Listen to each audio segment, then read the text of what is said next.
మత్తయి సువార్త 5:11.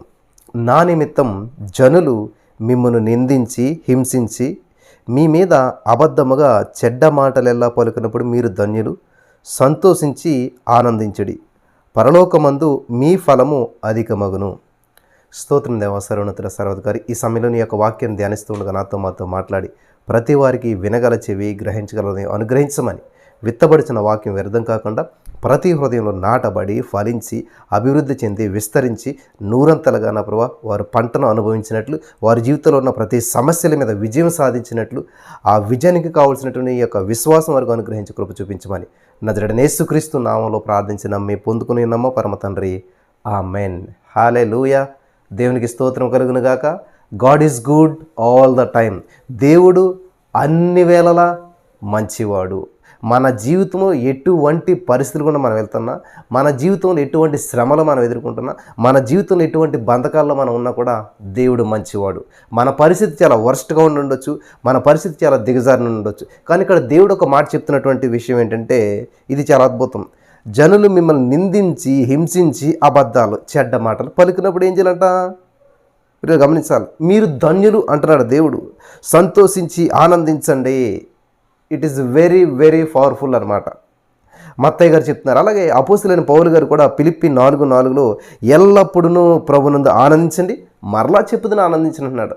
ఎందుకని ఇలాగా దేవుని పిల్లలు మరి ఆనందించాలి, ఆనందమయులుగా ఉండాలి అని ఇక్కడ మనం ఆలోచించినట్లయితే ఈరోజు ఒక 3 విషయాల్లో నేను మరి దేవుని పిల్లలు చాలా విషయాలు ఉంటాయి, కానీ ఒక 3 విషయాల్లో మనం ఆనందించవలసినటువంటి విషయాలు మీకు గుర్తు చేయాలని చెప్పేసి నేను ప్రభు పేరట మనవి చేస్తూ ఉన్నాను. ఎందుకంటే ఇక్కడ ప్రాముఖ్యమైనటువంటి 3 విషయాలు నేను మీ మధ్యకి తీసుకొస్తాను. దేవుని పిల్లలు ఎవరంటే ఆనందప్రియులు. హల్లెలూయా. సంతోషంగా ఉండాలి. నీ పరిస్థితిని బట్టి కాదు. పరిస్థితులు ఈరోజు బాగుంటాయి, రేపు బాగోవు. పరిస్థితులను బట్టి సంతోషించాలంటే ఈరోజు సంతోషించాం, రేపు మళ్ళీ విచారిస్తాం. పరిస్థితులను బట్టి కాదు, ఇక్కడ ప్రభువుని బట్టి. ఇట్ ఈస్ వెరీ ఇంపార్టెంట్ అనమాట. ఇక్కడ ఏం చేయాలంటే మన దృష్టి ప్రభువుని బట్టి. ఎందుకంటే ప్రభువు నిన్న నేడు నేరుతో మారడం. ఎవరో నాతోటి కలిసి నేను ఎన్నో చేయాలనుకుంటున్నాను, కానీ నాకు ఈ వయసు సహకరించట్లేదు, లేకపోతే ఈ సంసారంలో సహకరించట్లేదు అని అంటూ ఉన్నారు. నేను అన్నను ఒకటే, మీ ఆవిడైతే చిన్నదే కాబట్టి నేను పెద్దదాన్ని కాబట్టి నేను చేయలేకపోతానంటే, అందుకే వయసుని చూడొద్దు, పరిస్థితులను చూడొద్దు, కుటుంబాన్ని చూడొద్దు, మరి ఏమని చూడాలి? ప్రభుని బట్టి. ప్రభుని చూడండి, మీరు ఇప్పుడు ఆనందంగా ఉండగలుగుతారు. ప్రభుని చూడండి, ఏ పనైనా కూడా మీరు చేయగలుగుతారు. దేవునికి స్తోత్రం కలుగును గాక. హల్లెలూయా. కాబట్టి ఇక్కడ ఆనందం మానవ జీవితానికి కేంద్రం. క్రైస్తవ జీవితానికి కేంద్రం ఏంటంటే ఆనందం. ఎన్ని పనులు చేసినా కూడా ఎందుకని చేస్తాం? మనం ఆనందంగా ఉండటానికి, సంతోషంగా ఉండటానికి. ఆ ఆనందమే లేదంటే ఈరోజు నీ జీవితంలో, మన జీవితంలో ఆనందం లేదంటే అది జీవితమే కాదనమాట. కాబట్టి ఎటువంటి పరిస్థితులు ఉన్నా కూడా ఆనందం ఉండాలి. దేవునికి స్తోత్రం కలుగును గాక. హల్లెలూయా. కాబట్టి అది వారి యొక్క జీవిత రహస్యం. క్రైస్తవులకు ఉండేటువంటి రహస్యం ఏంటంటే ఇదనమాట. ఖచ్చితంగా వారి జీవితంలో ఆనందం కేంద్రంగా ఉండాలన్నమాట. వారి జీవిత కేంద్రమే ఆనందమై ఉండాలి. ఇక్కడ మనం గమనించినట్లయితే ప్రియమైనటువంటి సహోదర స్నేహితులారా, ఎప్పుడు ఆనందం అంటే సుఖాల్లో, దుఃఖాల్లో, కష్టాల్లో, ఎటువంటి సమయమైనా సరే ఆనందభరితులుగా ఉండాలని చెప్పి ఇక్కడ దేవుని వాక్యం మనకు బోధిస్తూ ఉంది. దేవుని వాక్యం వింటున్నటువంటి మనం, దేవుని వాక్యం వెళ్తున్నటువంటి మనం, దేవుని వాక్యానుసారంగా జీవించవలసినటువంటి మనం, దేవుని వాక్యానుసారంగా జీవించనరా లేదా వీళ్ళని తెలియాలంటే బెస్ట్ సిమ్టమ్ ఏంటంటే చూడండి, కరోనా వైరస్ వచ్చిందంటే వాసన పోతుంది. వాసన పోయిందంటే మనకు వచ్చేసింది రా బాబు అని మనం తెలుసుకుంటుంటాం. ఇక్కడ దేవుని బిడ్డలలో వాక్యానుసారంగా జీవిస్తున్నారా, వాక్యాన్ని అనుసరిస్తున్నారు, లేదంటే శ్రమల్లో కూడా ఆనందంగా ఉండాలి, సమస్యలు కూడా సంతోషంగా ఉండాలి. అది క్రైస్తవ జీవితం అంటే. అది దేవుని వాక్యం బోధిస్తుంది. కొంతమంది మనం గమనించినట్లయితే కొంతమంది వ్యక్తులు, కొన్ని వస్తువులు, మరికొన్ని పరిస్థితులు ఏం చేస్తాయంటే మన ఆనందాన్ని దొంగిలించుకుపోతాయి. సైతానుగాడు మనుషుల్ని, పద్ధతుల్ని, పరిస్థితుల్ని, వస్తువుల్ని వాడుకుని, వాడు దోచుకునేవాడు కాబట్టి వాడు డైరెక్ట్గా రాలేడు కాబట్టి వాడికి ఒక ఎలిమెంట్ కావాలి. సైతానుగాడు ఈ భూలోక రాజ్యం రావాలన్నా, దేవుడు భూలోక రాజ్యం రావాలన్నా ఖచ్చితంగా ఒక ఎలిమెంట్ కావాలి. ఇప్పుడు సైతానుగాడు చూడండి ఎవరిని వాడుకున్నాడు? పామును వాడుకున్నాడు. పాము సైతాను కాదు, సైతానుగాడు పామును వాడుకుని స్నేక్ ద్వారా అవంతో మాట్లాడుతూ వచ్చాడు. కాబట్టి ఇక్కడ మనిషిలో ఉన్నటువంటి, మనలో ఉన్నటువంటి ఆనందాన్ని దొంగిలించాలంటే వాడు ఏం చేస్తాడు? కొంతమంది మనుషులను వాడుకుంటాడు మనలో ఉన్న ఆనందం దొంగిలించేయటానికి. కొన్ని వస్తువులు, ఇష్టమైన వస్తువు పగిలిపోతుంది, పాడైపోతుంది, అంతే ఆనందం అంతా కోల్పోతాం. కొన్ని పరిస్థితులు, ఆ పరిస్థితి ఇలాగయ్యేసరికి అంతే ఆనందాన్ని కోల్పోతుంటుంటాం. పిల్లలు గమనించారు. ఇక్కడ కానీ అయినా కూడా వాటన్నిటిలో కూడా మనం నిబ్బరం కలిగి ఉండాలి. ఏ ఏ విషయాల్లో మనం ఆనందించాలో నేను ఒక 3 విషయాలు మాత్రమే మరి మీ ముందుకు తీసుకురావాలని చెప్పి ఆశపడుతున్నాను. మనం ఆనందభరితం కావాలో ఆ 3 విషయాలు మీరు రాసుకోండి. నెంబర్ 1, నిందల్లో ఆనందించాలంటండి. కరెక్టేనా నేను చెప్తుంటా? జాగ్రత్తగా చూడండి. నిందల్లో ఆనందించాలంట. ఇది వాక్యానుసారంగానే ఉన్నది. నిందల్లో ఆనందం ఏంటండి అసలేని అని మీరు చాలామంది ప్రశ్నించవచ్చు నన్ను. నిందల్లో ఆనందం ఏంటి బ్రదర్ అసలేని? అంత నిందేస్తారు, నేను తట్టుకుంటారా? నా మీద ఇటువంటి నిందేస్తారు, అసలు నాకు ఏ పాపం తెలియదు, నేనేం తప్పు చేయలేదు, నేను ఎలా తట్టుకుంటాను? నా మీద ఇంత పెద్ద నిందేస్తారా? వాక్యం తెలిసినటువంటి వారైతే నింద భాగ్యం అంటండి. మీకు 1 కోటి రూపాయలు ఇస్తే మీరు ఏం చేస్తారు? నాకొద్దు అని వెళ్ళిపోతారు. ఎవరన్నా నేను తీసుకోను అని అంటారా? గమనించాలి. మీకు ఎవరైనా గిఫ్ట్ 1 కోటి రూపాయలు ఇస్తుంటే అమ్మో ఇంత పెద్ద గిఫ్టా అని ఎవరైనా వెళ్ళిపోతారా? కానీ అదే ఒక నిందేస్తే నా మీద ఇంత నిందేస్తారా? 1 కోటి రూపాయలు ఇస్తే మాత్రం సంతోషంగా తీసుకుంటాం. కానీ బిబిలికల్గా బైబిల్ తెలిసినటువంటి వారికి భాగ్యం ఏంటంటే నింద గొప్ప భాగ్యం. హల్లెలూయా, దేవునికి స్తోత్రం కలుగును గాక. ప్రియులారా, నిందల్లో ఆనందం ఏంటంటే నిందల్లో ఆనందించడం వాస్తవం, బైబిల్ చెప్తుందనమాట. కాబట్టి మనం నిందల్లో ఆనందించాలని చెప్పి ఏ మనిషి కాదు చెప్తా, యేసుక్రీస్తు ప్రభువు వారే స్వయంగా భూలోక రాజ్యం వచ్చి మానవ రూపంలో మనిషిగా మాట్లాడి అని చెప్పాడు. రెడ్ లెటర్స్లో ఉంటుంది. మీరు ఈ బైబిల్ గ్రంథంలో మీరు చదువుకున్నట్లయితే ఈ విషయం రెడ్ లెటర్స్లో ఉంటుంది అనమాట. ఏం చేయాలని చెప్తుంది బైబిల్? ఆనందించండి, ఆనందించండి. హల్లెలూయా. ఆనందంగా ఉన్నారా? ఆనందిస్తున్నారా? లేచినప్పటి నుంచి మీరు విచారంగా ఉన్నారా? అయితే ఆ విచారాన్ని ఒక డస్ట్బిన్లో పడేసేయండి, ఒక విచారాన్ని పక్కన పడేసేసేయండి. రిజాయిస్, ఆనందించండి. ఎప్పుడు? ఎల్లప్పుడు కూడా. నువ్వు లేచినా, కూర్చున్నా, తిన్నా, తినకపోయినా, ఉద్యోగం ఉన్నా లేకపోయినా,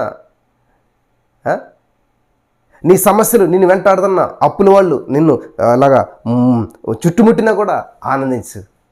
ఏందయ్యా నీది అంటే నా యేసయ్య అని చెప్పాలన్నమాట. హల్లెలూయా. కాబట్టి మత్తయి సువార్త 5:11 మళ్ళీ చదువుతాను, ఇప్పుడు బాగా అర్థమవుతుంది మీకు. ఇన్ని విన్నారు కదా. నా నిమిత్తం జనులు మిమ్మల్ని నిందించి హింసించి అబద్ధముగా చెడ్డ మాటలు ఎలా పలుకున్నప్పుడు మీరు ధన్యులు. యేసు ప్రభువు చెప్పిన మాట ఇది. సంతోషించి ఆనందించి పరలోకమందు మీ ఫలం అధికమగును. సంతోషించి ఆనందితే పరలోకంలో ఫలం అధికమవుతుందంట. 37వ కీర్తన 4వ వచనం చూసినట్లయితే యెహోవాను బట్టి సంతోషించుము, నీ హృదయవాంఛలు తీరింది. ఎంత బాగున్నదండి అక్కడ మాట. చూద్దామా ఒకసారి. కీర్తన గ్రంథం 37వ అధ్యాయం 4వ వచనం మీరు సరిగ్గా చదివినట్లయితే అక్కడ ఏమన్నది? యెహోవాను బట్టి సంతోషించుము, ఆయన నీ హృదయవాంఛలు తీర్చును. హల్లెలూయా. సంతోషించే తీరుతాయంటండి, సంతోషించే సమస్యలు తీరుతాయంట. అదేంటి బ్రదరు, నేను రాత్రి అంతా విచారంతో ఉన్నాను, తెల్లవారితే అప్పులకు ఏం సమాధానం చెప్పాలో, తెల్లవారితే నా దగ్గరికి వచ్చేటువంటి వరకు నేను ఏం సమాధానం చెప్పాలో నాకు ఏం అర్థం కాక రాత్రి అంతా నిద్ర పట్టలేదు, విచారంతో ఉన్నాను. నా భర్త నాతో మాట్లాడదు, నా భర్తకి నాకు సరైనటువంటి అండర్స్టాండింగ్ లేదు, మా కుటుంబంలో సమాధానం లేదు, మా అల్లుడికి మాకు ఇలాగున్నది ఎలాగున్నది, ఇవన్నీ ఆలోచన చేస్తాను, నిద్ర పడతలేదు అసలేని. నిద్ర పట్టకుండా మీరు ఏమైనా ప్రపంచాన్ని ఉద్ధరించారా? నిద్ర పట్టకుండా మీ కూతురు కాపురాన్ని బాగు చేయగలిగారా? నిద్ర పట్టకుండా మీ భర్తలో ఏమైనా ఇంత మార్పుని తీసుకువచ్చారా? మీ భర్తలో మార్పు తీసుకురావాలన్నా, మీ ఆర్థిక పరిస్థితుల్లో మార్పు సంభవించాలన్నా ఏం చేయాలి తెలుసా? నీ సమస్యను చూసుకుని నువ్వు చింతిస్తే దేవుడి చేతులు నువ్వు చింతే అవుతా నా మీద వేసేసాయి, నీ సమస్య నాకు ఇచ్చేసాయి. చాలాసార్లు చెప్పిన ఒక మాట మీతో మళ్ళీ చెప్పాలని చెప్పి నేను ఆశపడుతున్నాను. ఒక దైవ సేవకుడికి చాలా బిల్స్ వచ్చినాయి అంట. చాలా పెద్ద చర్చ అవడంతో కరెంట్ బిల్స్, ఫోన్ బిల్స్, ఇవి అవి అన్నీ కలిపి ఇంత కట్ట పెట్టారంట, పేపర్లు కట్ట. అలా అసిస్టెంట్ వచ్చి, సార్ ఇగోండి సార్ ఇన్ని బిల్లు వచ్చాయి, కానీ మన దగ్గర ఇన్కమ్ చూస్తే ఏమీ లేదు, ఈ ఇన్కమ్ ఇంత లేదు మన దగ్గర, ఇవన్నీ ఎలా కట్టాలి సార్ అంటే ఒక రెడ్ మార్కర్ తీసుకుని అయినా ఆ బిల్స్ అన్నీ కింద ఏమి రాశారంట? This is belongs to Jesus, hallelujah, rejoice in the Lord. యెహోవా యందు మనం ఆనందిద్దాం, ఇదంతా కూడా దేవునికి చెందింది అని ఆయన రాసేసి వెళ్ళిపోయాడంట. ఎవరు పే చేశారో ఎలా పే చేశారో తెలియదు, కానీ తెల్లవారేసరికి పెయిడ్, అన్నీ కూడా పెయిడ్ అనమాట. వింటున్నారా మీరు? ఒక సేవకుడు చర్చి నిర్మాణిస్తుంటే చాలా ఫైనాన్షియల్గా ఇబ్బందిగా ఉందంట, కానీ కన్స్ట్రక్షన్ జరగాలి. తెల్లవారేసరికి ఆ చర్చికి సంబంధించినటువంటి ఎంత సిమెంట్ బ్యాగ్స్ ఇవి కావాలో పెద్ద లారీ వచ్చి ఎదురుకుండా ఆగిందంట. ఇలా ఫలానా పేరు మీరేనంటే, కాదండి మేము ఎప్పుడు ఆర్డర్ చేయలేదండి, మాకు ఎలాగొచ్చి, లేదు ఇదిగో మీ అడ్రస్సే కావాలండి, మీ పేరు ఇదిగో మీకు ఇమ్మని చెప్పి ఒకరు దీన్ని పంపించారు అంటే ఆశ్చర్యపోడంట దైవ సేవకుడు. మన దగ్గర జరిగినటువంటి సంఘటన ఇది. కాబట్టి ఈరోజు నీ మాట్లాడిన ప్రియమైనటువంటి సహోదరి స్నేహితులారా, నువ్వు దేవుళ్ళు ఆనందిస్తే నీ ఆనందాన్ని సైతాన్ని కూడా దొంగిలించిన కూడా దేవుడు చూస్తాడు. నువ్వు విచారిస్తే ఆల్రెడీ నీ ఆనందాన్ని దొంగిలించేసాడు, నీకు విచారాన్ని మిగిల్చాడు వాడు. ఈ సత్యం మీరు తెలుసుకుంటే సమస్యల్లో కూడా సంతోషంగా ఉండగలుగుతారు. ఈరోజు నేను ఒక ప్రాముఖ్యమైన విషయాన్ని మీతో పంచుకుంటున్నాను, చాలా జాగ్రత్తగా వినాలని ప్రభు పేరిట మనం చేస్తున్నాను. ఇక్కడ మత్తయి సువార్త 5:11 3 విషయాలు మనకు కనిపిస్తూ ఉన్నాయి, గమనించాలి. నెక్స్ట్ దేవుడు ఆ 3 విషయాలేంటో మనకు తెలియజేస్తుంది. ఏమని? నా కోసం మీకు నిందలు. మళ్ళీ చదవనా? నా నిమిత్తము జనులు మిమ్మును. యేసుప్రభువు చెప్తున్న మాట, నా నిమిత్తం నిందొచ్చింది. మీకు దొంగతనం చేసి నిందొచ్చావు, లంచం తీసుకుని నిందొస్తే అది దేవుడి నిమిత్తం ఎందుకు అవుతుంది? నువ్వు ఆవేశంలో ఎవరిని ఏదో తిట్టేసావు, దాన్ని బట్టి నిన్ను 10 మంది అవమానించే అది దేవుడి నిమిత్తం ఎందుకు అవుతుంది? చాలామందికి నిందలు వస్తాయి, కానీ అవి దేవుని నిమిత్తం నిందలు కాదు. వీళ్ళు చేసిన పొరపాట్లను బట్టో, వీళ్ళు చేసిన తప్పిదాలను బట్టో నిందించబడి దాన్ని సహించుకుని నేను దేవుని నిమిత్తం. నో, దేవుడి నిమిత్తం నిందంటే అది వేరే. ఇక్కడ చెప్తున్నాడు చూడండి, నా నిమిత్తము జనులు. దేవుని నిమిత్తం అంటే దేవుని వాక్యం నిమిత్తం. యేసుక్రీస్తు ప్రభువుని నమ్ముకుంటే నీ భర్త ఒప్పుకోవట్లేదు, నీ కుటుంబం ఒప్పుకోవట్లేదు, నువ్వు దేవుని కోసం నిలబడుతూ ఉన్నావు, దేవుని సన్నిధికి వస్తూ ఉన్నావు, దేవుని నామాన్ని మహింపరుస్తూ ఉన్నావు, ప్రార్థిస్తూ ఉన్నావు, ఫాస్టింగ్ ఉంటూ ఉన్నావు, ఆయన కూడా నిన్నంతా కూడా అది దేవుని నిమిత్తం నింద. వింటున్నారా? క్రీస్తు నిమిత్తం నువ్వు నిలబడుతుంటే నీకు ఎవరు సహకరించట్లేదు, నీ ఆఫీసులో నువ్వు క్రైస్తులు అని చెప్పి నిన్నంతా కూడా అవమానిస్తున్నారు, అది క్రీస్తు నిమిత్తమైన నింద. హల్లెలూయా. జాగ్రత్తగా వినండి, చాలా ప్రాముఖ్యమైన విషయాలు చెప్తాను. ఇక్కడ 3 విషయాలు దేవుడు చెప్తాడు. ఏమని? నా కోసం మీకు నిందలు వస్తాయి. యేసుప్రభువు నమ్ముకుంటే అంత ఆశీర్వాదాలు అన్నారండి. యేసుప్రభువు నమ్ముకుంటే అప్పులు తీరిపోతాయి అన్నారు. యేసుప్రభువు నమ్ముకుంటే గర్భఫలం కలుగుతుంది అన్నారు. యేసుప్రభువు నమ్ముకుంటే ఉద్యోగం వస్తుంది అన్నారండి. మా ఫ్రెండ్కి యేసుప్రభువు నమ్ముకున్న ఉద్యోగం వచ్చిందంట. నేను కూడా నమ్ముకుంటే వస్తుంది ఉద్యోగం అని చెప్పి నేను నమ్ముకుంటే ఏంటి మీరు ఇలా చెప్తున్నారు? వాస్తవమేనా? ఇప్పుడు గమనించారు, వాస్తవమేనా? మనకి కొన్ని షాప్స్ ఓపెనింగ్ ఉంటాయి. ఫర్ ఎగ్జాంపుల్ ఏదైనా హోటల్ ఏదైనా ఓపెన్ అయినప్పుడు అలా ఏం చేస్తారు, ఫ్రీగా మనకి స్వీటు అది పెడతారు. నెక్స్ట్ డే వెళ్ళండి, కనీసం ఏది పెట్టరు, ప్రతిదానికి డబ్బులు పే చేయాలి. అర్థమవుతుందా? స్టార్టింగ్లో అది ఎట్లా ఉంటుందంటే ఫ్రీ, కానీ రోజు ఉండదు అక్కడ. ఇక్కడ దేవుడు చెప్తున్నాడు, నా కోసం మీకు నిందలు వస్తాయి, నా కోసం ప్రజలు మిమ్మల్ని హింసిస్తారు, అబద్ధపు చెడ్డ మాటలు కూడా పలుకుతారు. 3 పనులు జరుగుతాయని చెప్తున్నాడు ఇక్కడ దేవుడు. బ్రదర్, దేవుడు నమ్ముకుంటే ఇలా ఉంటుందా జీవితం? ఇటువంటి శ్రమలు వస్తాయా? ఇటువంటి ఇబ్బందులు వస్తాయా? కానీ నువ్వు వాటిని శ్రమలుగా చూస్తే నువ్వు అంతే ఏమీ చేయలేవు జీవితంలో. నువ్వు వాటిని శ్రమలుగా చూస్తే ఏమీ చేయలేవు. ఇప్పుడు నా కూతురికి ఒక 1000 రూపీస్ నోట్ ఇచ్చాను అనుకోండి, అది ఒక పేపర్ అనుకుంటుంది, ఒక కాగితం అనుకుంటుంది. దాని విలువ ఆమెకి ఏమీ తెలియదు, ఎందుకంటే వాళ్ళు చిన్నవాళ్ళు కాబట్టి, వాళ్ళు మెచ్యూరిటీ లేనటువంటి వాళ్ళు కాబట్టి. ఎందుకు ఈ పేపర్ ఏం చేసుకుంటాను నేను, నాకు చాక్లెట్ ఇస్తే తింటాను అంటది కదా ఆమె. ఈరోజు చాలామంది క్రైస్తవుల జీవితం ఎట్లా ఉన్నదంటే, దేవుడిచ్చేటువంటి చెక్కు ఒక పేపర్లో ఉన్నది వాళ్ళకి. ఇప్పుడు నా పిల్లలకు ఒక చెక్ ఇచ్చాను అనుకున్న 10,000 1,00,000 చెక్ ఇచ్చినా కూడా అలా ఆడుకుంటారు, దాంతో ఆడుకుని పాడేసిపోతారు. ఎందుకంటే దాని వాల్యూ వాళ్ళకి తెలియదు. కాబట్టి నింద అనేటువంటిది ఎంప్టీ చెక్ లాంటిది అనమాట. నువ్వు క్లెయిమ్ చేసుకున్నట్లయితే దాంట్లో గొప్ప ఆశీర్వాదం దాగున్నది. హల్లెలూయా. ఇక్కడ దేవుడు చెప్తున్నాడు, ఇదిగో నిజంగా మీకు నిందలు వస్తాయి, మిమ్మల్ని హింసిస్తారు, చెడ్డ మాటలు పలుకుతారు, అబద్ధాలు పలుకుతారు. నిజంగా అన్యజనులు ఇవన్నీ కూడా మనకు చేయడం ద్వారా విశ్వాసులైనటువంటి మనం ఏం చేయాలంట, ధన్యులవుతాం. అన్యులు మనం నిందిస్తే మనం ధన్యులవుతాం. ఈ సత్యం మీరు తెలిసినటువంటి వారు. ధన్యులంటే ఎవరండి? ధన్యులంటే ఎవరు? ఆశీర్వదించబడినటువంటి వారు. ధన్యులంటే ఆశీర్వదించబడినటువంటి వారు అని అర్థం అనమాట, బ్లెస్డ్ పర్సన్స్. కాబట్టి వాళ్ళ మనల్ని హింసిస్తే అది మనకు ఆశీర్వాదం. దేవునికి స్తోత్రం కలుగును కాక. బ్రదర్, నన్ను అందరూ ఎలాగన్నా తెలుసు, ఆఫీసులో నేను ఒక్కడనే దేవుని నమ్ముకున్నాను, అక్కడ టార్చర్ పెడుతున్నారు, మా కుటుంబంలో నేను ఒక్కడనే దేవుని నమ్ముకున్నాను, లేకపోతే మా చుట్టుపక్కల నేను ఒక్కడనే, మా ఊర్లో నేను ఒక్కడనే దేవుని నమ్ముకున్నాను, కాబట్టి నేను అక్కడ ఉండబుద్ధి అవ్వట్లేదు, ఆ ఇంట్లో ఉండబుద్ధి అవ్వట్లేదు, ఆ ఆఫీసులో ఉండబుద్ధి అవ్వటం లేదు అంటే నువ్వు స్వార్థపరుడు. ఎందుకంటే నీ ఆనందం నువ్వు చూసుకుంటున్నావు, నీ జీవితం నువ్వు చూసుకుంటున్నావు, నీవు అటువంటి మనుషుల మధ్యలో నువ్వు ఉండకూడదని నువ్వు అనుకుంటున్నావు. అదంతా అంధకారం. అక్కడ ఒక వెలుగులాగా దీపస్తంభం మీద నిన్ను వెలిగించి అక్కడ పెట్టాడు. నీ యొక్క పర్పస్ అక్కడ ఉంది కాబట్టి దేవుడు నిన్ను అక్కడ ఉంచాడు. ఈ సత్యం తెలియక నీ సేఫ్టీ నువ్వు చూసుకుంటూ, నాకెవ్వరూ సమస్య ఉండకూడదు, నేను హ్యాపీగా ఉండాలి, నన్ను ఎవరు బాధ పెట్టకూడదు, నన్ను ఎవరు మాట్లాడకూడదు, అక్కడ నిందలతో నిన్ను ఆశీర్వదించాలని చెప్పి, ఆ నిందను నీ జీవితంలో గొప్ప భాగ్యంగా మార్చాలని చెప్పి ఒక ప్రణాళికతో నిన్ను అక్కడ ఉంచితే, ఈరోజు చాలామంది నా భర్త మారలేదండి, నా కుటుంబం మారలేదండి, మా చుట్టుపక్కల వారు మారలేదండి, అందరూ నిందిస్తున్నారండి, నేను ఒక్కదాన్నే గ్రేట్గా ఫీల్ అవ్వను ప్రియులారా. అది ఆ నింద ఒక భాగ్యంగా ఫీల్ అవ్వండి. అందుకని ఇది బాధగాను, శ్రమగాను, ఇబ్బందిగా ఫీల్ అవుతారు ఎందుకు చాలామంది? ఈ సత్యం తెలిస్తే మీరు ఎంత కోటీశ్వర్లు తెలిసే మీరు. మీ దగ్గర తినడానికి తిండి లేకపోవచ్చు, కానీ ఈ నిందను భరించినట్లయితే ఎక్కడన్నా చెప్పాడు, మళ్ళీ చెప్తాను చూడండి, పరలోకమందు మీ ఫలం అధికమగును. ఏంది బ్రదర్, ఎంత భరిస్తున్నాను, ఎంత సహిస్తున్నాను, కానీ ఏమీ కనిపించట్లేదు. కనిపించదు. గాలి కనిపిస్తుందా? కానీ బిల్డింగ్ని ఎగరేసుకుపోతుంటుంది. గాలి కనిపిస్తుందా? గాలి కోసమే ఫ్యాన్ కొనుక్కుంటాం. షాప్కి వెళ్ళి గాలిని చూపించండి, ఎంత గాలి ఏంటి అన్నది అంటే వాడు చూపించాడా? లేదు. కానీ గాలి కోసం మనం ఫ్యాన్ కొనుక్కుంటాం. కనిపించదు, దానికోసం ఇన్వెస్ట్మెంట్ చేస్తుంటుంటాం. అలాగే దేవుడు అదృశ్యుడైనటువంటి వాడు మన దేవుడు. కాబట్టి నువ్వు సహించినటువంటి దానికి ఫలితం ఇక లోకంలో కనిపించకపోవచ్చు, కానీ పరలోకమందు మీ ఫలం అధికమవుతుంది. సత్యం తెలుసుకొని నేను ముందుకెళ్తాను ప్రియులారా. కాబట్టి ఇక్కడ దేవుడు చాలా అద్భుతమైనటువంటి విషయాన్ని తెలియజేస్తున్నాడు. ఈ యొక్క అన్యులు ఎవరైతే ఉన్నారో, మనల్ని హింసిస్తే ఇంట్లో వాళ్ళు కానీ ఎవరు కానీ, అది మనకు ఆశీర్వాదం అంట.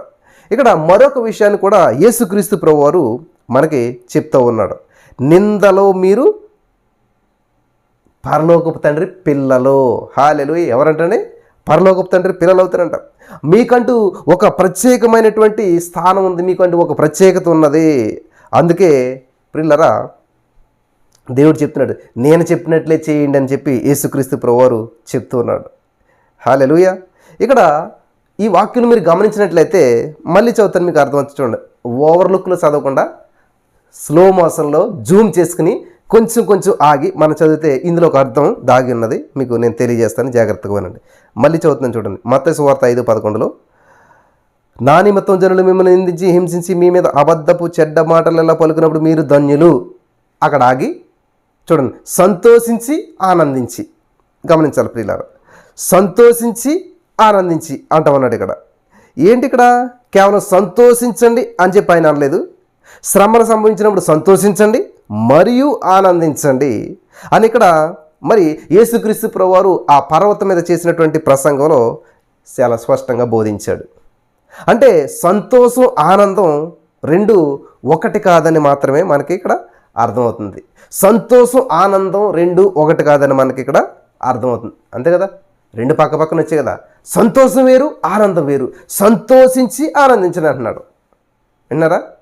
అన్నం వేసుకుని కూర పక్కన ఉన్నది వేసుకో, ఈ యొక్క రైస్ వేసుకుని ఈ కర్రీ వేసుకో, అంటే రైస్ వేరు, కర్రీ వేరు. ఆ రెండు కలుపుకుంటేనే మంచి టేస్ట్ వస్తుంది. అంటే ఇక్కడ ఈ రెండు విషయాలు మీరు గమనించాలి, చాలా జాగ్రత్తగా వినాలి. చదువుంటాం మనం చాలాసార్లు. ధన్యులు అక్కడితో ఆగి సంతోషించి ఆనందించడి, సంతోషించి ఆనందించడి. అసలు సంతోషం అంటే ఏంటి పిల్లరా? ఆనందం అంటే ఏంటి తెలుసా మీకు ఎవరికన్నా? ఈ యొక్క వేరియేషన్, హ్యాపీనెస్, రిజాయిస్, ఈ యొక్క సంతోషానికి ఆనందానికి ఉన్నటువంటి తేడా ఏంటంటే చాలా సింపుల్గా చెప్తాను, చాలా జాగ్రత్తగా వినండి. సంతోషం అంటే ఏంటంటే ఇక్కడ ఇది సమాజం. సంతోషం అంటే ఏంటంటే సహవాసంతో కలిసి పంచుకునేది. అంటే సంతోషం అంటే మనకి మందితో, 10 మందితో, ఇది సంతోషం అనేటువంటిది 10 మందితో మనం పంచుకునేటువంటిది. హల్లెలూయా. సంతోషం అనేటువంటిది ఒంటరి కాదు, ఇది ఒక గుంపుకు సంబంధించినటువంటిది అనమాట. ఇది చాలా ప్రాముఖ్యమైనటువంటి విషయం. సంతోషం అనేటువంటిది ఒంటరి కాదు, సంతోషం అనేటువంటి ఒక గుంపుకు సంబంధించినటువంటి విషయం. జాగ్రత్తగా గమనించాలి. హల్లెలూయా. మనం కొన్ని ఉదాహరణలు కూడా చూడవచ్చు. మనం సంతోషించడి అన్నాడు దేవుడు, కానీ సంతోషం అనేటువంటిది ఒంటరిగా అనుభవించేటువంటిది కాదు. సంతోషం అనేటువంటిది ఒంటరికి సంబంధించింది కాదు. సంతోషం ఒంటరి కాదు, సంతోషం 10 మందితో కలిసి మనం పంచుకునేటువంటిది అనమాట. సరే, ఇక్కడ మనం చూసినట్లయితే మీరు లూకా సువార్త 15వ అధ్యాయం, నేను అంతా చూపించిన సందర్భాన్ని ఇప్పుడు 15వ అధ్యాయం చూసినట్లయితే అక్కడ ఒక స్టోరీ ఉంటుంది. తప్పిపోయినటువంటి గొర్రె, తప్పిపోయినటువంటి నాణం, తప్పిపోయినటువంటి ఒకే దాంట్లో ఉంటాయి చూడండి. తప్పిపోయినటువంటి కుమారుడు చూడండి, గొర్రె, నాణము, కుమారుడు.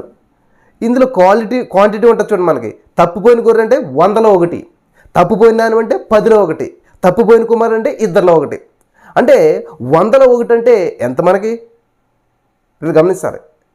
100లో 1 అంటే ఎంత? 1%. 10లో 1 అంటే 10%. గమనించారా? నెక్స్ట్ ఇద్దరిలో 1 అంటే 50%. పర్సంటేజ్ పెంచుకుంటూ వచ్చాడు దేవుడు. గమనించాలి. ఇప్పుడు 100లో 1 అంటే 1% వచ్చింది మనకి. అదే 10లో 1 అంటే ఇప్పుడు మనకి 10 రూపాయలు వచ్చాయి, అందులో ₹1 తీయాలంటే దశమ భాగం. సో 110 తర్వాత ఎంత వచ్చింది మనకి? మళ్ళీని ఇద్దరు అంటే 50-50 అంటే 50%. చూడండి, అక్కడ లొక్కగారు పెంచుకుంటూ వచ్చాడు అనమాట, పర్సంటేజ్ని పెంచుకుంటూ వచ్చాడు. సరే, ఈ సత్యాన్ని నేను ఆల్రెడీ ఒక మెసేజ్ చెప్పాను, మీరు అది వింటే ఇంకా బాగా అర్థమవుతుంది. కాబట్టి ఇక్కడ తప్పిపోయిన కుమారుడు దొరికినప్పుడు వాళ్ళు ఏం చేశారు? సంతోషాన్ని ఇరుగు పొరుగు వాళ్ళతో పంచుకున్నారు. ఇది లూకా సువార్త 15:5, 15:9, 15:23. ఇవి ఈ యొక్క మాటలు మీరు చదువుకున్నట్లయితే ఈ విషయం మీకు చాలా స్పష్టంగా అర్థమవుతుంది. నేను ఆ విషయాన్ని ఒకసారి మీకు చూపిస్తాను. లూకా సువార్త 15:5. అది దొరికినప్పుడు సంతోషంతో దానిని తన భుజముల మీద వేసుకుని ఇంటికి వచ్చి తన స్నేహితులను పొరుగువారిని, ఏంటంటే ఒక గొర్రె దొరికితే స్నేహితులను పొరుగువారిని అంటే 10 మందితో కలిసి సంతోషాన్ని పంచుకుంటున్నాడు. Okay, clarify. సంతోషం అనేది 10 మందితో కలిసి మరి పంచుకునేటువంటిది. 9వ వచనం చూద్దాం మనం. 9వ వచనం చూసినట్లయితే, అది దొరికినప్పుడు తన చెలికత్తెలను పొరుగువారిని పిలిచి నాతో కూడా సంతోషించడి. ఓ, చాలాసార్లు చదవం కానీ మనకి వాక్యంలో ఉన్న అంతరార్థం కానీ ఆధ్యాత్మిక అర్థం కానీ మనకు తెలియకపోవచ్చు. కాబట్టి సంతోషం అనేటువంటిది 10 మందితో పంచుకునేది. నాణ్యం దొరికిందని చెప్పి చీకట్లో వెతుక్కుంది, ఇల్లంతా తుడుచుకుంది, దీపం వెలిగించింది, ఇన్ని కష్టపడి చేసి సంపాదించుకుని ఎవరో కష్టపడలేదు, ఎవరో సహాయం చేయలేదు, ఆ సెలికత్తులు రాలేదు, ఎవరు రాలేదు, కానీ ఈమె వెతుక్కుంది, దొరికింది. ఈమె ఒక్కదానికే దొరికింది నాను, అది ఎవరికి తెలియదు పడిపోయినట్టు కూడా. కానీ ఎప్పుడైతే దొరికిందో చెలికత్తులతోటి, మళ్ళీ చదువుతాను చూడండి 9వ వచనం. అది దొరికినప్పుడు తన చెలికత్తెలను పొరుగు వారిని పిలిచి నాతో కూడా సంతోషించండి. What a wonderful word.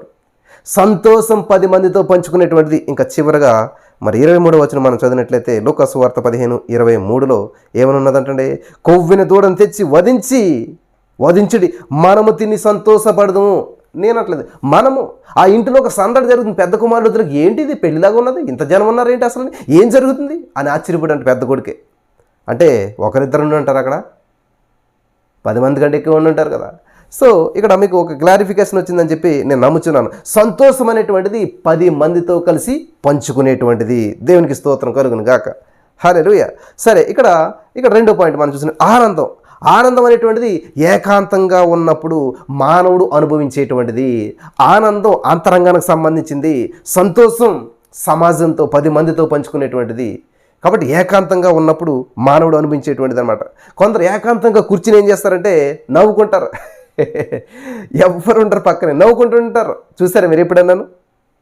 ఏదో తెలియనట్టు ఆహ్లాదం వారిని ముంచెత్తుతూ ఉంటుంది అనమాట. కొన్నిసార్లు ఫోన్ చూసుకుంటుంటారు, ఏదో చూసింది, అసలే పక్కడికి అర్థం అవుతుంది, వాళ్ళు ఎందుకు అవుతుంటారో కూడా తెలియదు అనమాట. చూసారు అటువంటి వారిని ఎప్పుడన్నాను? హల్లెలూయా. దాన్నే మనం ఆనందం అని చెప్పి పిలుస్తూ ఉంటుంటాం. ఆనందం విశ్వాస యొక్క అంతరంగానికి సంబంధించినటువంటిది. ఆనందం అంతరంగానికి సంబంధించినటువంటిది. ఇది గమనించాలి. ఎందుకు ఈ విషయాలన్నీ మనం ధ్యానిస్తూ ఉన్నామంటే, మనకు శ్రమ కలిగినప్పుడు మనం ఏం చేయాలంటే సంతోషించాలి మరియు ఆనందించాలి. అందుకబట్టే పిల్లలు గమనించాలి. అలా చేస్తే ఏం జరుగుతుంది? పరలోకంలో మీ యొక్క ఫలం అనేటువంటిది అధికమవుతుంది, అనగా ఫలం రెట్టింపు అవుతుంది అంటండి. అబ్బో, ఎంత సీక్రెట్ ఉన్నదండి. బైబిల్ వాక్యాన్ని అర్థం చేసుకుని దాన్ని అనుభవించినట్లయితే జాగ్రత్తగా వినాలి ఈ విషయాలన్నీ కూడా.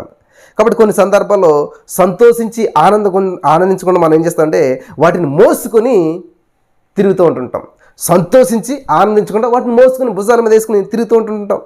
కాబట్టి ఈ రోజున మీరు నిందను రేపటికి బదిలీ చేయొద్దు. ఈ రోజు ఉన్నటువంటి నిందను రేపటికి బదిలీ చేయొద్దు. ఎప్పటికప్పుడే ఒక తెలుగులో ఒక సామెత ఉంటుంది, కరగలేనటువంటి ఉప్పు, కాల్చలేనటువంటి ఒత్తు, నిందలు పాలు కాలేనటువంటి మరి ఆ యొక్క నీతి వ్యర్థమంట. గమనించాలి. కరగలేనటువంటి ఉప్పు, కాల్చబడలేనటువంటి ఒత్తి, నిందల పాలు కాలేనటువంటి నీతే కానీ నిందల పాలు కాలేదు. నిందల పాలు కాలేనటువంటి నీతి అంట వ్యర్థమంట. నీతే కానీ నిందల పాలు కావాలి. అర్థమైంది కదా? కాబట్టి ఇక్కడ కరగలేదు ఉప్పు, ఎందుకు ఉపయోగం ఏంటి? కరగపోతే కరిగితేనే కదా దాని టేస్ట్ వచ్చేది. కాబట్టి ఉప్పు కరగాలి, ఒత్తి కాల్చబడాలి. నీతి అనేటువంటిది ఖచ్చితంగా మరి ఆ యొక్క నిందల పాలు అవ్వాలన్నమాట అని చెప్పి పెద్దలు చెప్తుంటుంటారు. సరే, నెంబర్ 1 ఇక్కడ మనం చూసినట్లయితే ఏమని చూసాం? నిందల్లో మనం ఆనందించాలి. నెంబర్ 2 శ్రమల్లో ఆనందించాలంట. శ్రమల్లో ఆనందించాలా? సరే, దేవుని వాక్యం సెలవిస్తుంది, చూద్దాం. శ్రమల్లో ఆనందించాలంట. ఇక్కడ సామెతల గ్రంథం 24:10 మనం చదువుకున్నట్లయితే, శ్రమ దినమున నీవు కృంగిన ఎడల నీవు చేతకానివాడు. బైబిల్ ఉంది ఈ మాట, నిజమే. శ్రమ దినమున నువ్వు కృంగిన ఎడల నువ్వు చేతకానివాడు అంట. నన్ను అంత మాట అంటావా? నేనేమైనా చేతకాందన్నా? నేనేమైనా చేతకానివాడినా? నన్ను అంత తక్కువ చేసి మాట్లాడతావా? అస్సలు ఊరుకోరు చాలామంది. ఏదన్నా మాట అంటే చాలు. కానీ ఇక్కడ నీ చేతకాంతనం అన్నది ఎప్పుడు తెలుస్తుందంటే, శ్రమలు వచ్చినప్పుడు, ఇబ్బందులు వచ్చినప్పుడు, ప్రతికూల పరిస్థితులు నీకు వచ్చినప్పుడు నీ యొక్క చేతకాంతనం ఏంటో బయటపడతానమాట. శ్రమ దినమున నువ్వు కృంగుండే నువ్వు చేతకానవాడు అని చెప్పి సామెతల గ్రంథం 24:10 మనకు సెలవిస్తూ ఉంది. కాబట్టి ఇక్కడ దేవుని వాక్యం సెలవిస్తుంది. రోమపత్రిక 5:3-4 చదివినట్లయితే, శ్రమ ఓర్పును, ఓర్పు పరీక్షను, పరీక్ష నిరీక్షణను కలుగజేయనని ఎరిగి శ్రమల యందు అతిశయపడుదము. అతిశయపడదాం అంటే కొంచెం మీకు అర్థం కాకపోవచ్చు. అసలు ఇక్కడ శ్రమల యందు అతిశయపడతామని మనకు తెలుగు బైబిల్లో ఉన్నది. కానీ మూల భాషలో గమనించినట్లయితే శ్రమల యందు ఆనందింతుము అనేటువంటి అర్థం ఉంటుంది. మూల భాషలోకి వెళ్ళిపోతే, మనం దాని రూట్ వర్డ్లోకి వెళ్ళిపోతే ఈ యొక్క ఏముంటుంది, అతిశయం అనేటువంటి మాటకి వెళ్ళిపోతే ఆనందం. ఏం చేయనట్టంటే, నిన్ను బట్టి నాకు అతిశయం కలుగుతుందిరా, నువ్వు నా కొడుకు అని చెప్పుకోవట గర్వంగా ఉందిరా అంటే ఆనందం అనమాట. గొప్ప ఆనందం అది. నేను తొందరగా ముగించాలనుకుంటున్నాను, జాగ్రత్తగా వినాలి మీరంతా కూడా. ఇక్కడ ప్రియులు గమనించాలి, ఆనందించమని చెప్పేసి. నింద అంటే చేయని దానికి శిక్ష అనుభవించడం. నింద అంటే చేయనటువంటి దానికి శిక్షను అనుభవించడం. బ్రదర్, నేను ఏమి తప్పు చేయలేదు, నా మీద అనవసరంగా నిందేశారు, అసలు నాకు ఏ పాపం తెలీదు. ప్రైజ్ గాడ్, నువ్వు వాక్యం తెలిస్తే సంతోషిస్తావు. నాకు ఇటువంటి చాలా సంతోషాలు వస్తుంటుండే తెలుసా. అసలు మనకి ఏం సంబంధం ఉండదు, కొన్ని విషయాలు నిందలు వస్తుంటుంటాయి, నాకు స్మైల్ వస్తుంటుంది అన్నమాట. నేను నిజంగా నవ్వుతుంటున్నారు పిల్లరా. నాకు ఇట్లాంటి సడన్ ఫోన్, మీరు ఇలాగన్నారంట కదా, నేనా, నాకు తెలియదు ఈ విషయం అసలేని అని నేను నవ్వుతుంటే వాళ్ళకి చాలా కోపం వస్తుంటుంది. దేవునికి స్తోత్రం. వాక్యం తెలిసిన వాళ్ళు ఏం చేస్తారు తెలుసా? నవ్వుకుంటారన్నమాట, ఆనందిస్తారు. నాకు చాలా ఇన్సిడెంట్స్ జరుగుతుంటాయి అన్నమాట. ఇలాగా మనకి తెలియకుండా ఏదేదో జరుగుతుంటాయి ఎక్కడెక్కడను. అది జరిగి నా దాకా వచ్చేసరికి లేదు ఉన్నట్టు ఏదేదో కల్పించేసి ఏదో చెప్పి చేస్తుంటుంటారు. నేను నవ్వుకుంటాను, విడిచిపెట్టేస్తుంటాను. ఎందుకంటే నాకు తెలుసు అది భాగ్యం. నేను భాగ్యవంతుని అవుతున్నాను. నిజంగా నిందలు మీ మీద వస్తే మీరు దీవించబడతారు ప్రియులారా. మీ మీద ఎప్పుడైతే నెగిటివ్ వచ్చిందో దేవుడికి అప్పు చెప్పారనుకోండి, మీరు సైలెంట్ అయిపోయారు, మీరు నోరు తెరవకుండా ఉంటే నిజంగా దేవుడు మిమ్మల్ని ఏం చేస్తాడంటే భాగ్యవంతులు చేస్తాడు. దేవుడు నిజంగా మిమ్మల్ని ఆశీర్వదిస్తాడు, గొప్పవారిగా చేస్తాడు. నా జీవితంలో ఇటువంటి కార్యాలు, ఇటువంటి అనుభవాలు ఎన్నో ఉన్నాయి. కాబట్టి మీరు కూడా ఖచ్చితంగా మీరు నిందన సహించినట్లయితే దేవుడు ఖచ్చితంగా మిమ్మల్ని హెచ్చింతాడు. దేవునికి స్తోత్రం కలుగును గాక. హల్లెలూయా. నింద అంటే చేయనటువంటి శిక్ష అనుభవించడం అన్నమాట. మీరు నిజంగా అలాగ అనుభవిస్తే ఖచ్చితంగా దేవుడు హెచ్చిస్తాడు. శ్రమ అంటే ఏంటి? కష్టం. ఎవరైనా మిమ్మల్ని గాయపరిస్తే, కారణం లేకుండా మిమ్మల్ని నిందిస్తే, అది యేసుక్రీస్తు ప్రభువారి కోసం అని చెప్పి ఆ కష్టాలను బట్టి మనం మనసులో ఉంచుకొని ఏం చేయాలంటే వాటిని శ్రమలలో ఆనందించండి లేదా అతిశయించండి అని చెప్పి పౌలు భక్తుడు మనకు సెలవిస్తూ ఉన్నాడు. దేవునికి స్తోత్రం కలుగును గాక. మరి ఇలాగా బ్రదర్, ఇంత నింద వచ్చినా, ఇంత శ్రమ వచ్చినా, ఇటువంటి పరిస్థితులు ఎలాగ ఆనందించగలుగుతాం? అదే, నీలో పరిశుద్ధాత్మ దేవుడు ఉన్నాడా లేదా, నువ్వు పరిశుద్ధాత్మ పూర్ణుల ఫ్లెష్, శరీరానుసార్ల, ఆత్మానుసార్ల. ఇది ఒక టెస్ట్ అనమాట. నిందల్లో మీరు ఆనందించకుండా మీరు అవుట్ అయిపోయారు అనుకోండి, బరస్ట్ అయిపోయారు అనుకోండి, తట్టుకోలేదనుకోండి, మీలో వాక్యం లేదు, మీలో పరిశుద్ధాత్మ దేవుడు లేదు. క్లారిఫికేషన్ అనమాట, ప్రూఫ్ అనమాట. కాబట్టి ఇక్కడ పరిశుద్ధాత్మ పూర్ణులు మాత్రమే శ్రమల్లో ఆనందించగలుగుతారు. నీ మీద లేనిపోని విషయం నీ మీదకి వచ్చినా కూడా నువ్వు ఆనందంగా ఉన్నావంటే నీకు తెలీదా నీ మీద వచ్చింది నిందో కాదను? ఎవరో చెప్తే, ఇప్పుడు నా దగ్గరికి 10 మంది వచ్చి, మీరు అమ్మాయి అంట కదండి, అబ్బాయిలా కనిపిస్తున్నారు అంటే, అవునా, నేను అమ్మాయినా, ఎవరు చెప్పారు అని నేను డౌట్ పడి దానికోసం ఆలోచించానంటే అంతే. ఇంకా నేను ఆత్మపూర్ణుని కాదు, నాకు సెన్స్ లేదు. 10 మంది కాదు 100 మంది వచ్చి కూడా నన్ను అమ్మాయి అన్నారు అనుకోండి, స్మైల్ చేస్తాను. ఏమైంది మీకు అసలు, ఏమన్నా మైండ్ పనిచేస్తుందా మీకు అసలేని? నన్ను దేవుడు మగవాడిగానే సృష్టించాడు, నేను మగవాడిని, నాకు దేవుడికి తెలుసు అంతే. వాళ్ళు 10 మంది 100 మంది వచ్చి మీరు ఎలాగంటే నేను ఒక స్మైల్ చేస్తాను, వదిలేస్తాను, అయిపోయింది. అంతేగాని సీరియస్ ఏంటి అసలు నా గురించి ఎందుకు అలాగనుకుంటున్నారు మీరు ఏంటి అని డిస్కషన్ చేస్తాను అనుకో, దిగజారిపోతాను. కాబట్టి దేవుని ఆత్మ పూర్ణుల్లో కాదా? మీకు ఒక చిన్న టెస్ట్. ఎవరైతే దేవుని ఆత్మ చేత నింపబడతారో పరిశుద్ధాత్మ పూర్ణులు మాత్రమే శ్రమల్లో ఆనందించగలుగుతారు. చూద్దాం. శ్రమల్లో స్తెఫను ఏం చేశాడు? శ్రమలు సంబంధించినప్పుడు ఏం చేశాడు చూడండి ప్రియులు. స్తెఫను ఏం చేశాడు? రక్తహంస. ఆయన పేరుకు అర్థం కిరీటం. అపోస్తలుల కార్యములు 7వ అధ్యాయం ప్రియుల, మత్తయి మార్కు లూకా తర్వాతే యోహాను తర్వాత అపోస్తలుల కార్యములు ఉంటుంది, మీరు చూడవచ్చు. ఒక మాట నేను చూపించి త్వరగా ముగిస్తాను. అపోస్తలుల కార్యములు 7వ అధ్యాయం 55వ వచనంలో మనం చదివినట్లయితే అక్కడ దేవుని వాక్యం సెలవిస్తుందంటే, అయితే అతడు పరిశుద్ధాత్మతో నిండుకుని వాడై, చనిపోయే ముందు చూడండి ఆయన ఆ యొక్క అనుభవం చూడండి, పరిశుద్ధాత్మతో నిండుకుని వాడై ఆకాశం తెరవబడుట, ఆకాశం వైపు తేరి చూసి దేవుని మహిమను యేసు దేవుని కుడిపార్శ్వం ముందు నిలిచిండుట చూసి, ఆకాశం తెరవబడేటియు మనిషి కుమారుడు దేవుని కుడిపార్శ్వం నిలిచిండుటయు చూచుచున్నాను అని చెప్పాను.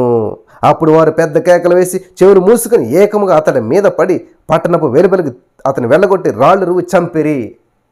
ప్రాణం పోయే పరిస్థితిలో అతను పరిశుద్ధాత్మ చేత నింపబడినటువంటి వాడే ఏం చేస్తాడంటే, గమనించాలి, పరిశుద్ధాత్మ పూర్ణులు మాత్రమే శ్రమల్లో ఆనందించగలుగుతారు. ఈ రోజున మీ జీవితం ఆనందంగా ఉందా? శ్రమలు వచ్చినా, ఇబ్బందులు వచ్చినా, కష్టాలు వచ్చినా, మీరు అనుకున్నట్టు జరగలేదు, అంతా కూడా ప్రతికూలంగా ఉంది, ఆయన కూడా మీరు ఆనందించగలుగుతున్నారా? ఇది చాలా ప్రాముఖ్యమైన విషయం. ఇక్కడ ఒక 5 విషయాలు నేను చెప్తాను. పరిశుద్ధాత్మ కలిగినటువంటి వారు ఏం చేస్తారంటే దేవుణ్ణి మహిమపరిచారు. ఇక్కడ స్తెఫను గారిదే చూద్దాం. ఏం చేశాడు ఈయన?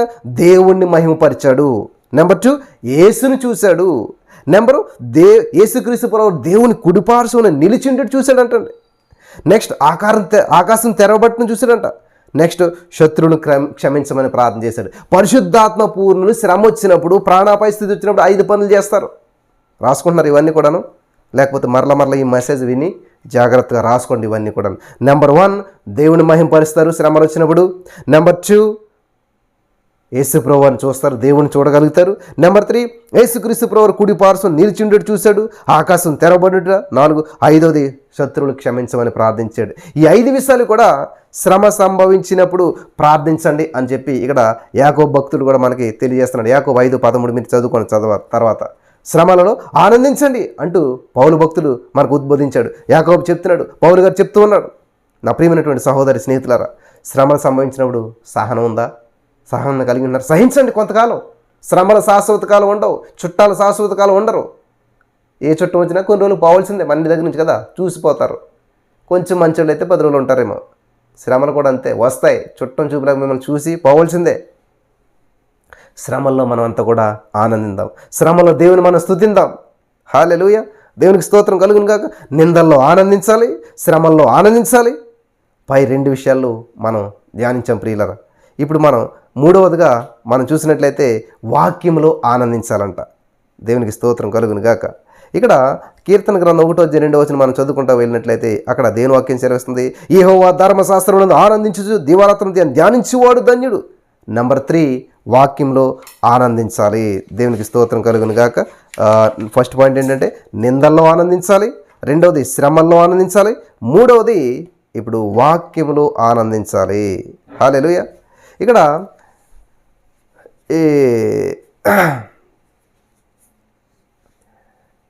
ఒక చోట వాక్యానందం అనేటువంటి క్రైస్తవుడు ఉన్నాడంట. ఆయన వాక్యంతో ఆనందిస్తాడు. ఏం పేరు పెట్టారంటే తల్లిదండ్రులు? కృపానందం, సత్యానందం ఇలాంటి పేర్లాగానే వాక్యానందం అనేటువంటి పేరు పెట్టారంట. ఏం పేరండి? విన్నారా ఎప్పుడన్నాను? కృపానందం విన్నాను కానీ, సత్యానందం విన్నాను కానీ, ఆనందరావు విన్నాం కానీ, సంతోషమ్మ విన్నాం కానీ, ఈ వాక్యానందం ఏంటి అసలని? చాలామంది వెరైటీగా ఉంటారు కదా తల్లిదండ్రులు. వాక్యానందం అనేటువంటి మరి వాక్యంతో ఆనందిస్తాడు అనేటువంటి అభిప్రాయంతో తల్లిదండ్రులు ఆయనకి ఏం పేరు పెట్టారు? వాక్యానందం అనేటువంటి పేరు పెట్టారంట. కానీ ఆయన గారు వాక్యం చదివింది లేదు, ఆనందించింది అంతకంటే లేదంట. ఆయన అసలు బైబిల్ పట్టుకున్న జాడ లేదంట. ఇది చాలామంది పేర్లు పెట్టి ఉంటారు. సంతోషమ్మ, ఆవిడ ఎప్పుడు విచారంగానే ఉంటుంది. కృపమ్మ, అస్సలు ఎవరి మీద కనికరించదు ఆవిడ. గమనించాలి ప్రియులారా, చాలామంది ఇటువంటి జీవితాలు జీవిస్తూ ఉంటుంటారు. కాబట్టి ఆయన అసలు బైబిల్ పట్టుకున్నది లేదంట, కానీ పేరు చూస్తే మాత్రం వాక్యానందం, వాక్యాన్ని బట్టి ఆనందించేటువంటి వాడు. కాబట్టి ఇక్కడ దేవుని వాక్యం చేస్తుంది దీవారాత్రము అనే మాట ఇంగ్లీష్లో బాగుంటుంది. డే అండ్ నైట్ అంటే రాత్రి పగలు కూడా దేవుని వాక్యాన్ని ధ్యానించాలి. అటువంటి వారు ధన్యులు. ధన్యులు అంటే ఆశీర్వదించబడినటువంటి వారు, వాక్యం ధ్యానించేవారు ఆశీర్వదించబడినటువంటి వారు. హల్లెలూయా, దేవునికి స్తోత్రం కలుగును గాక. కాబట్టి దావీదు వాక్య జ్ఞానం కలిగినటువంటి వాడు, వాక్యంను ప్రేమించినటువంటి వాడు. అందుకే వాక్యం చదివేటువంటి వారు ఎలా ఉంటారంటే నీటి కాలువల ఒడ్డున నాటబడినటువంటి చెట్టు వంటి వారు అని చెప్పి ఇక్కడ దేవుని వాక్యం సెలవిస్తుంది. వాక్యం లేనటువంటి వారంట గాలికి కొట్టుకుని పోయేటువంటి పొట్టు వంటి వారు. చెట్టువా పొట్టువా డిసైడ్ అయిపోయింది. ఇంకా దేవుని వాక్యం పట్ల నీకు అవగాహన ఉందా? నీ హృదయంలో 2 మాటలు ఉన్నాయా? వాక్యం బట్టి ఆనందిస్తున్నావా? శ్రమ వచ్చినప్పుడు నీలోంచి వాక్యం వస్తుందా బయటికి? లేకపోతే సనుగుడు వస్తుందా? స్తుతించేవారు సనగలేరు, సనిగేవారు స్తుతించలేరు. హల్లెలూయా. కాబట్టి ఇక్కడ గమనించాలి ప్రియులారా, వాక్యం చదివేటువంటి వారు ఎవరంటే నీటి కాలంలో నాటబడిన చెట్టు వంటి వారు, వాక్యం లేనటువంటి వారు గాలికి కొట్టుకుని పోయే పొట్టు వంటి వారు. చెట్టువా పొట్టువా అనేటువంటిది నీ మీదే ఆధారపడి ఉంటుంది. జాగ్రత్త ప్రియులారా. ధ్యానం అంటే మెడిటేషన్ అనమాట. అంటే ఒక వచనాన్ని బైబిల్లో నుంచి తీసుకుని మనం ఏం చేయాలంట, కొంత సమయం దాన్ని ధ్యానించాలి. ఈరోజు వాక్యం విన్నాం, ఆనందం అంటే ఏంటో, సంతోషం ఏంటంటే తెలిసింది. దీన్ని అప్లై చేయాలి జీవితంలో, దీని ప్రకారం జీవించాలి. దేవునికి స్తోత్రం కలుగును గాక. హల్లెలూయా. కాబట్టి ఒక మనసును కేంద్రీకరించి ఆ వాక్యాన్ని పట్టుకుని అసలు ఏంటిదే చూడండి. మత్తయి మీరు చదువుకోండి, ఇప్పుడు 5:11 చెప్పాం కదా మనం. ప్రభువుని బట్టి ఆనందించండి, సంతోషించండి, దాన్ని మళ్ళీ ధ్యానించండి, వినండి. ప్రతిసార్లు ఈ మెసేజ్ వినండి, అద్భుతమైన ఫలితాలు మీరు చూస్తారు. కాబట్టి ఇక్కడ చదవటం వేరు, ధ్యానించడం వేరు. ఖచ్చితంగా మీరు రోజుకు 1 అధ్యాయమో 10 అధ్యాయాలు చదివేస్తారు. ఏమని దుష్టులాలని చెప్పినాడు ఒక పాపం మార్గం అంతే, టక్ టక్ టక్ టక్ టక్. నా చిన్న కూతురు ఎంత స్పీడ్గా మాట్లాడుతుందంటే దిస్ ఈజ్ ద డే అని స్పీడ్గా పడేస్తున్నమాట పాట. అలాగే చాలామంది దుష్టులాలని చెప్పినాడు ఒక పాపం ఇట్లాగా టక్ టక్ టక్ టక్ చదివేసి అయిపోయింది ఈ అధ్యాయం. బైబిల్ విషయం ఏం చదివారో ఏంటో కూడా తెలియదు. 1 word ఫ్రమ్ గాడ్, ఒక మాట చాలు, ఒక లైన్ చాలు నీ జీవితాన్ని మార్చడానికి. కాబట్టి ప్రియులరా, ఒక అధ్యాయాన్ని మనం 10 నిమిషాలు చదవగలుగుతాం. ధ్యానించడం అంటే అదే అధ్యాయాన్ని ఒక రోజంతా కూడా పట్టవచ్చు. గమనించారా? ఒక అధ్యాయము 10 నిమిషాలు కూడా కాదేమో, 10 సెకండ్లు చిన్న అధ్యాయాలు అయితే, లేకపోతే 1 minute కూడా చదివేస్తా అధ్యాయం. కానీ అదే అధ్యాయం నువ్వు ధ్యానించాలి, అర్థం చేసుకోవాలి, జీవితానికి అప్లై చేయాలి, దాని ప్రకారం రోజంతా పడుతుంది అనమాట. హల్లెలూయా, దేవునికి స్తోత్రం కలుగును గాక. కాబట్టి పఠించడానికి ధ్యానించడానికి ఉన్నటువంటి వ్యత్యాసం అదే అనమాట. దేవుని వాక్యం ధ్యానించడం వల్ల ప్రయోజనాలు ఏంటంటే, ధ్యానం అంటే నెమరు వేయటం. ఆవులు, గేదెలు, పశువులను చూసినట్లయితే మేకలు గబగబ తినేస్తాయన్నమాట. దొరికినప్పుడు తినేసి, ఇప్పుడు మీరు చెప్తున్నాను వాక్యం గబగబ వింటారు, పెన్న పుస్తకం రాసేసుకుంటారు పాయింట్లన్నీ.